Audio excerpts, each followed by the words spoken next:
ഇന്നലെ ഞങ്ങളുടെ വിവാഹ വാർഷികമായിരുന്നു. ഞങ്ങൾ ഇന്നലെ തളിപ്പറമ്പ് രാജരാജേശ്വരി ക്ഷേത്രത്തിൽ പോയി. അവിടെ ഇപ്പോൾ പുതിയൊരു മഹാശിവൻ്റെ വെങ്കലത്തിൽ തീർത്ത ഒരു പ്രതിമ അനാച്ഛാദനം ചെയ്തിട്ടുണ്ട്. ഇത് അനാച്ഛാദനം ചെയ്തത് ബഹുമാന്യനായ കേരള ഗവർണർ ശ്രീ രാജേന്ദ്ര വിശ്വനാഥ് അർലേക്കറാണ്. മഹാശിവൻ്റെ വെങ്കല ശില്പം നിർമ്മിച്ചത് ഉണ്ണി കാനായിയാണ്.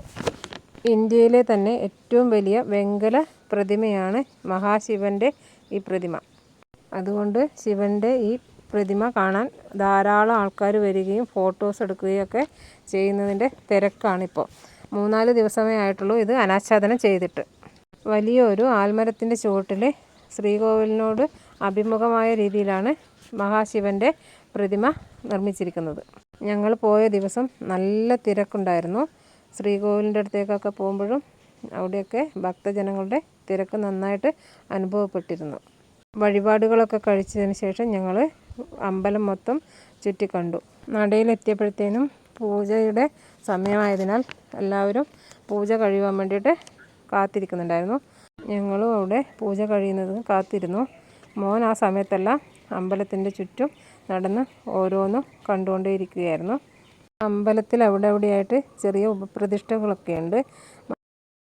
കാവിലെ ശ്രീ ഭദ്രകാളിയുടെ പ്രതിഷ്ഠയൊക്കെ അവിടെ കാണാൻ പറ്റി. ദീപാരാധന കഴിഞ്ഞിട്ട് 7 മണിക്കാണ് ശ്രീകോവിലിൻ്റെ അടുത്തേക്ക് സ്ത്രീകൾക്ക് പ്രവേശനം.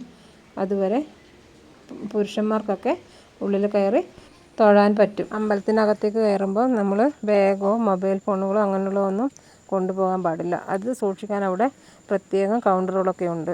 ഞങ്ങൾ ദീപാരാധനയൊക്കെ കഴിഞ്ഞ് അവിടുത്തെ പ്രസാദമൊക്കെ വാങ്ങിയതിന് ശേഷമാണ് തിരിച്ച് വന്നത്. 7:30-7:45 ആയപ്പോഴാണ് ഞങ്ങൾ പുറത്തിറങ്ങിയത്. എല്ലായിടത്തും ഇടയ്ക്കിടയ്ക്ക് നല്ല മഴയുണ്ടായിരുന്നു. പക്ഷേ ഞങ്ങൾ വാഹനത്തിലേക്ക് കയറാൻ പോകുന്ന സമയത്തൊന്നും വലിയ മഴയുണ്ടായിരുന്നില്ല.